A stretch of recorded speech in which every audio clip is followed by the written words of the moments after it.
گر شفاعت پیمبر سے درکار ہے، ان کے اغیار کی دوستی چھوڑ دے۔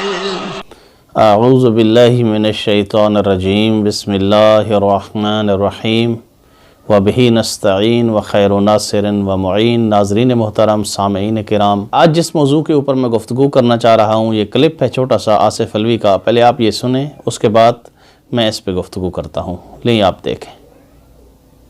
قسم کے تصورات جو ہیں وہ نظام فکر میں پائے جاتے ہیں۔ ایک چیز، پہلی چیز تو یہ ہوتی ہے کہ عشق انسان کے اندر جب بھی صلاحیت کرتا ہے تو وہ انسان کی وجدان کے اندر چلا جاتا ہے۔ یہ بدن کے اوپر مسلط نہیں ہوتا، یہ روحوں پہ مسلط ہوتا ہے، اور یہ ایک ایسی وجدانی کیفیت ہے، ایک ایسی شعور کی کیفیت ہے جس میں ایک عاشق یہ اپنے عشق میں اتنا مجذوب ہو جاتا ہے کہ وہ اپنے نفس کی نفی کرتے ہوئے اپنے روح میں ایک ایسی تازگی محسوس کرتا ہے۔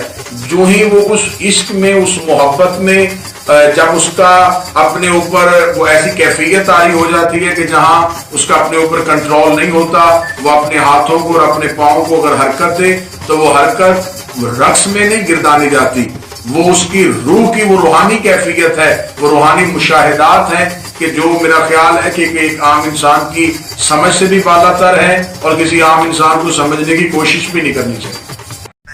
دیکھیں، آپ نے ملاحظہ کیا ہے، میں عرض یہ کرنا چاہتا ہوں کہ اسلام کی کہیں پر بھی ایسی تشریح موجود نہیں ہے کہ جہاں پر ہو کہ انسان وجد میں جا کر حرام کام کو حلال کر سکتا ہے۔ بالکل ایسا نہیں ہے، کیونکہ رسول خدا صلی اللہ علیہ وآلہ وسلم کی حدیث ہے کہ حلال محمد حلال الی یوم القیامہ وحرام محمد حرام الی یوم القیامہ۔ رسول خدا کا حلال کیا ہوا حلال ہے قیامت تک، اور رسول خدا کا حرام کیا ہوا حرام ہے قیامت تک۔ کوئی بھی ایسی تشریح موجود نہیں ہے کہ کوئی کسی حالت میں انسان کے لیے کوئی حرام کام حلال ہو جائے، کیونکہ انسان کے لیے انسان کے جو اعضاء و جوارح ہیں، ہر انسان، ہر مسلمان اپنے اعضاء و جوارح کا ذمہ دار ہے، قرآن مجید کے اندر ہے، اپنی طرف سے نہیں کہہ رہا۔ میں کوشش کرتا ہوں کہ اپنی گفتگو قرآن اور حدیث کے اندر رکھوں۔ یہ قرآن مجید کی آیت ہے سورہ اسراء کی، اللہ تعالیٰ فرماتا ہے ان السمع والبصر والفؤاد کل اولئک کان عنہ مسئولا، کہ بے شک انسان کے کان، انسان کی آنکھیں اور انسان کا دل یہ کیا ہے، مسئول ہیں، قیامت والے دن ان سے سوال کیا جائے گا۔ تو یہ کیسے کہا جا سکتا ہے کہ انسان کی ایک ایسی کیفیت کہ اس کیفیت میں وہ حرام کام کو حلال سمجھ لے؟ نہیں، بالکل ایسا نہیں ہے۔ آئیے میں آپ کے سامنے اپنے بڑے بڑے علماء کے اقوال صوفیزم کے بارے میں پیش کرتا ہوں، خصوصاً ہمارے جو بڑے علماء ہیں، مثال کے طور پر شیخ مفید ہیں، شیخ طوسی ہیں، علامہ حر عاملی ہیں، علامہ مجلسی ہیں۔ دیکھیں وہ صوفیزم کے بارے میں کیا کہتے ہیں۔ علامہ حر عاملی لکھتے ہیں صوفیت کے بارے میں، دیکھیں ہمارا عقیدہ وہی ہو سکتا ہے جو اہل بیت سے نقل ہوتا ہوا ہم تک پہنچا ہے، اس کے علاوہ ہم کسی عقیدے کے بھی قائل نہیں ہو سکتے۔ اجماع شیعۃ الامامیہ و اتباع جمیع طائفۃ الاثنا عشریہ علی بطلان تصوف۔ علامہ لکھتے ہیں کہ شیعہ علماء کا اجماع ہے، یعنی کس سے؟ شیخ مفید، شیخ صدوق سے لے کر ہمارے آج کے علماء تک، یعنی رہبر معظم سید علی سیستانی اور ان تک یہ اجماع ہے۔ کیا اجماع ہے بھائی؟ اتباع جمیع طائفۃ الاثنا عشریہ علی بطلان تصوف، کہ وہ تصوف کو باطل سمجھتے ہیں، ورد علی الصوفیہ، اور صوفیہ کے عقیدے کی کیا کرتے ہیں؟ رد کرتے ہیں، نہیں تسلیم کرتے اس کو۔ کہاں سے کہاں تک ہے یہ عقیدہ؟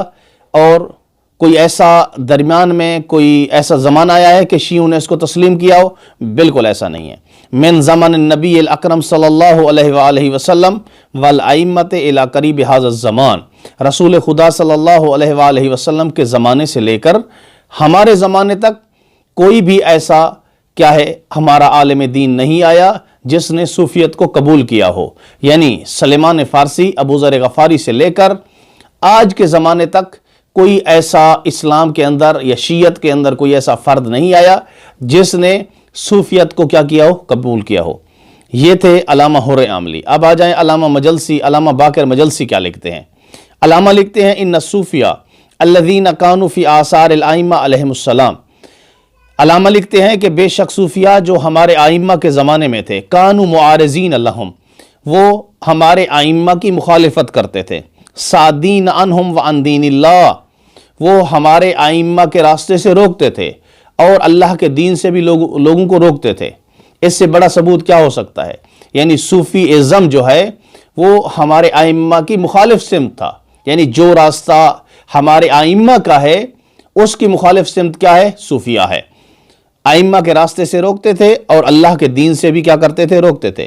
آگے علامہ لکھتے ہیں علیہم لعنت اللہ، ان پر اللہ کی لعنت ہو۔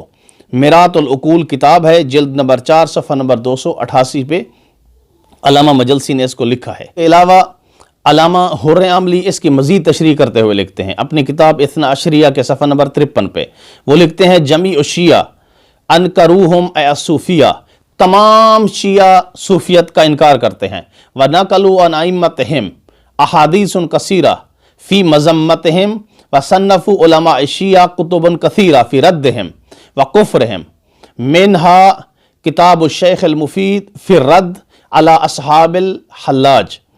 علامہ حر عاملی لکھتے ہیں کہ تمام شیعہ اس بات کے اوپر متفق ہیں کہ صوفیت کا انکار کرتے ہیں، وَنَقَلُوا عَنْ أَئِمَّتِهِمْ، اور یہ شیعہ علماء اور شیعہ راوی اپنے آئمہ سے احادیث نقل کرتے ہیں بہت ساری، فی مذمتہم، ان صوفیاء کی مذمت میں، اور ہمارے علماء شیعہ نے بہت ساری کتابیں اس کے اوپر لکھی ہیں، یعنی صوفی ازم کی رد میں ہمارے علماء نے بہت ساری کتابیں لکھی ہیں، اور ان کے کفر کے اوپر بھی کتابیں لکھی ہیں۔ یعنی صوفی ازم کو ہمارے علماء کیا سمجھتے ہیں؟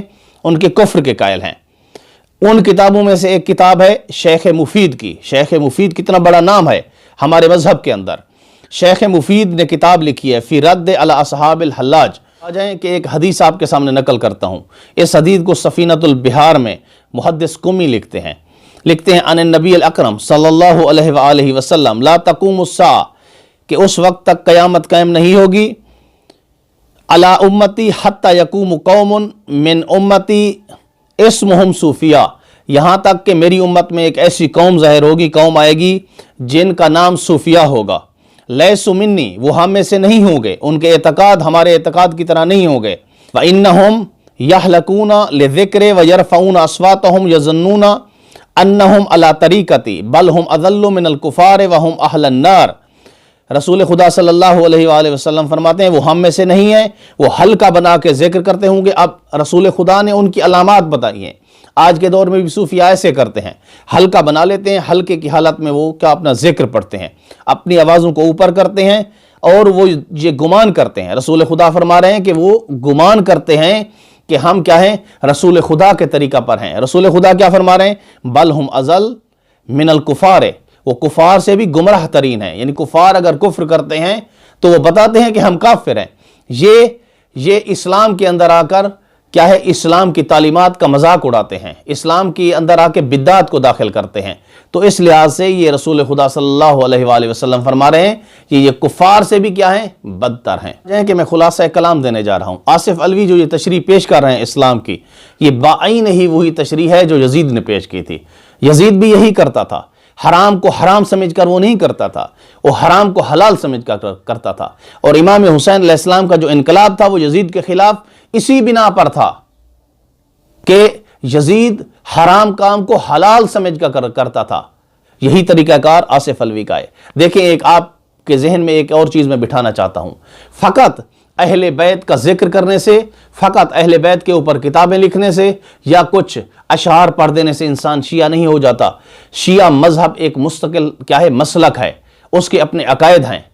میں آپ کے سامنے سینکڑوں ایسے مثالیں پیش کر دوں گا کہ بہت سارے لوگوں نے کتابیں لکھی ہیں اہل بیت کے اوپر، لیکن ہم ان کو شیعہ تسلیم نہیں کرتے، جار جرداق ہے۔ اس کے علاوہ اور بھی ایسے فرقے ہیں جو اپنے آپ کو شیعہ کہتے ہیں لیکن حقیقت میں شیعہ نہیں ہے، جو مثال کے طور پر شش امامی ہیں، امام صادق علیہ السلام تک مانتے ہیں، اہل بیت کو وہ بھی مانتے ہیں، اہل بیت کے اوپر وہ بھی لکھتے ہیں، لیکن ہم اس کو شیعہ نہیں کہتے۔ شیعہ اثنا عشریہ وہ ہوتا ہے جس کا عقیدہ اہل بیت کے عقیدے کی موافقت میں ہو، وہ ہم اس کو شیعہ مانتے ہیں۔ آصف علوی یہ لوگ یہ اس مذہب کو، مذہب شیعہ کو ایک بزنس سمجھتے ہیں، عزاداری کو ایک بزنس ڈکلیئر کرتے ہیں۔ ہمیشہ انسان جس چیز کو بزنس سمجھتا ہو تو اس بزنس میں ہمیشہ وہ چیز لاتا ہے جو کیا ہو، پرافیٹیبل ہو، یعنی جس چیز سے اس کو منافع ہو وہ چیز وہ کیا کرتا ہے، ڈسکس کرتا ہے۔ یہ آصف علوی وغیرہ یہ اس طرح کے ہیں۔ فقط چند اذکار یا اہل بیت کی تعریف کر دینے سے ان لوگوں کو ہم شیعہ نہیں مانیں گے، بلکہ جب تک ان کے اعتقاد کیا ہیں، شیعہ مذہب کے مطابق نہیں ہو جاتے۔ دعا گو ہوں کہ اللہ تعالی ہمیں تحقیق کرنے اور اس تحقیق پہ عمل کرنے اور آگے لوگوں تک پہنچانے کی توفیق عطا فرمائے۔ والحمدللہ رب العالمین۔